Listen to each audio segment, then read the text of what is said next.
Hi guys, do you see the weather? It's awesome. And when the weather is so fantastic, what do you want to do? We all want to eat something hearty, something cheesy, something that's really creamy and nice, but it has to be healthy, right? So when a weather like this popped up, I was like, why not make my cheesy pasta? It's cheesy, but it doesn't have cheese. It's vegan, and trust me, it's gonna break away that cliched white sauce or red sauce pasta you've been eating. You're gonna love it. It's kids approved. My kids love it. So let's get prepping my absolutely favorite creamy cheesy pasta. Alright guys, so let's get started. First we're going to charcoal our bell pepper, and for that I'm taking one large bell pepper. I'm going to slit it in the middle and add about 4 to 5 small cloves of garlic.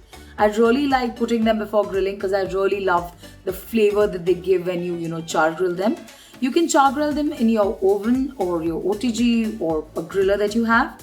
Well, I love the flavor of them being smoked out on the stove. So I'm going to take it down to my stove and I'm going to smoke it out. I'm going to make it amazingly char grilled. So as you see, it's beautiful, it's black, the skin's burnt from every side. It's going to intensify that flavor of red bell pepper. That's what we need when we're going to make our pasta sauce. So if you can see, our bell pepper is blackened from every side and we've got to remove the black char. So to soften it up, I'm just going to cover it with cling wrap so it can get softened in its own steam. Alright, 10 minutes and you can see all that juice in the bowl and your black skin, the charred skin is softened, and you just have to scrape it out. And you'll see all that burnt skin is off and all you're left with is nice pulpy juicy bell pepper. And I do keep a little bit of that black charred skin. It has its own unique flavor. It's amazing. It's gonna add to that taste part of yours. And you can keep a little bowl of water and you can just keep dipping your fingers to remove those black skin. And very easily you can see I just opened my hand up. And my bell pepper was quite unique. It had a little baby pepper inside. So yes, just cut off the stem and stalks and seeds and whatever that is. And let's just keep that nice pulpy bell pepper. But now that our bell pepper is not looking all that great, it's time to give it a little gourmet look. So we're going to put that bell pepper in a nice white transparent bowl and make it ready for our pasta sauce. But before that, we have one more ingredient to prep. So to add to that creamy and cheesiness of our pasta sauce, I'm going to take about 100 grams of cashews. That's about 2/3 cup, right? And I've got a pot of boiling water and I'm just going to put it in there and let it boil. You can even soak it for 4 to 5 hours. But honestly, who thinks of it that much beforehand? Plus, I'm lazy.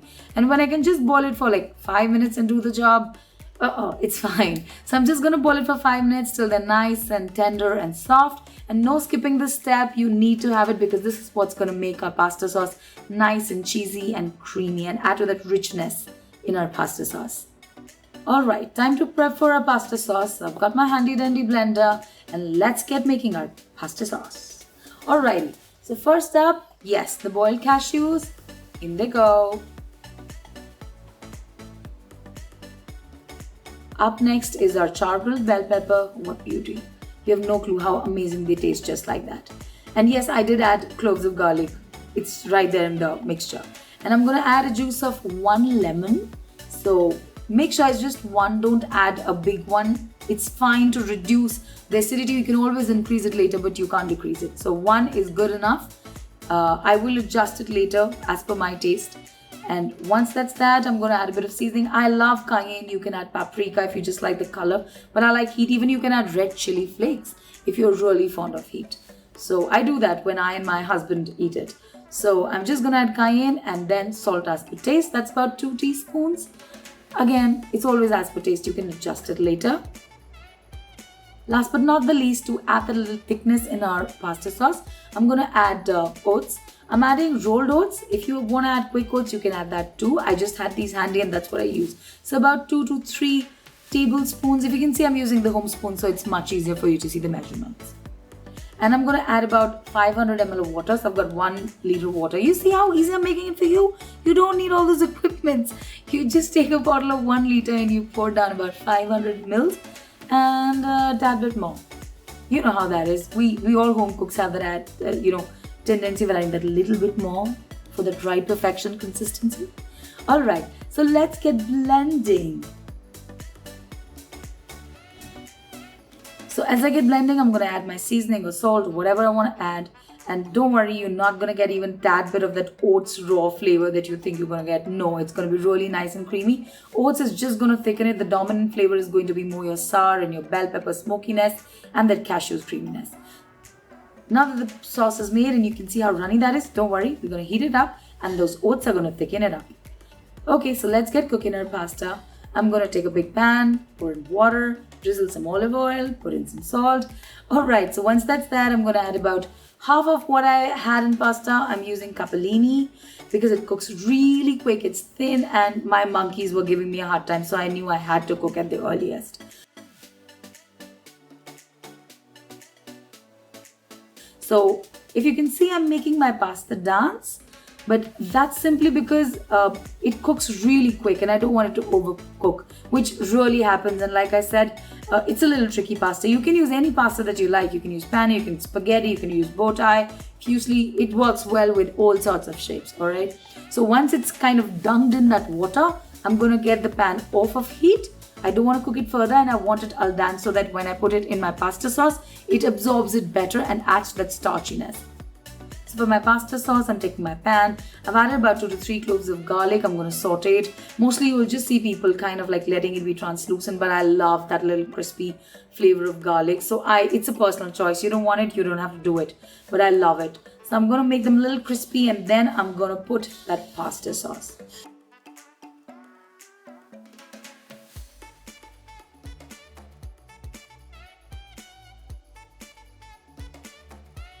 And boy, if you could hear that splutter, oh, that was foodgasmic, like for real.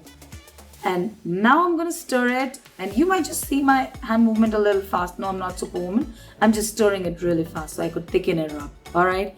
So I'm gonna stir and stir and stir and thicken it up a little. It thickens up really quick, like maximum 3 to 4 minutes. You know how oats thicken up the moment you start heating them. So that's that. So you're just going to thicken it up and I'm going to put in my pasta. But that's when I realized that I made a mistake. I made a mistake because I realized my pan was too small.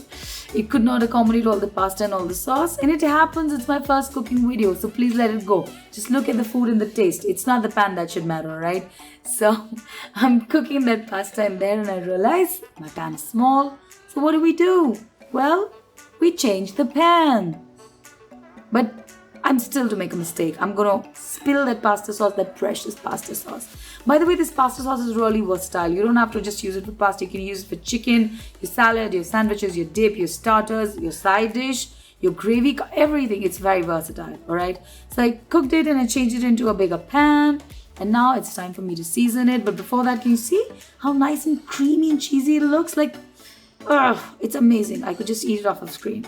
So I'm going to add a bit of seasoning to it. For my seasoning, I'm using basil. I didn't have fresh basil at hand, but I do keep this basil pureed with olive oil and I freeze them as cubes. So whenever I need to add, I just put it in and I can use it as and when I want. So I'm going to do that and it's almost ready. And if you can see some tiny hands somewhere in the corner of the frame or tiny feet running around, those are my kids really waiting around the pan for me to serve pasta. So I just quickly whip it up. You can always add vegetables. You can stir fry vegetables of your choice and just add them to the pasta. I love to eat it just like that. It has its own unique, classic, tangy taste. And now it's time to season it. So for my kids, I'm just going to put pasta and some of that olive oil and pesto, and they love the taste of it.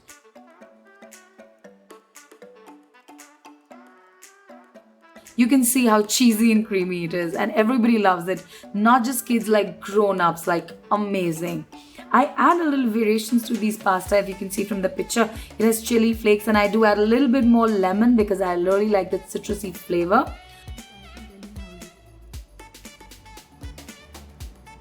How's it, darling? Mommy? Alright guys, so if you really enjoyed this recipe and that bit of my bantering, please do like, share and subscribe. And if you make this, please do tag me on your Instagram posts. I'm leaving my handle here. It's Ravishing Ravisha. And please do tag me there. Keep watching my channel and if you really like it, please do leave a comment down below. So thank you for watching and namaskar.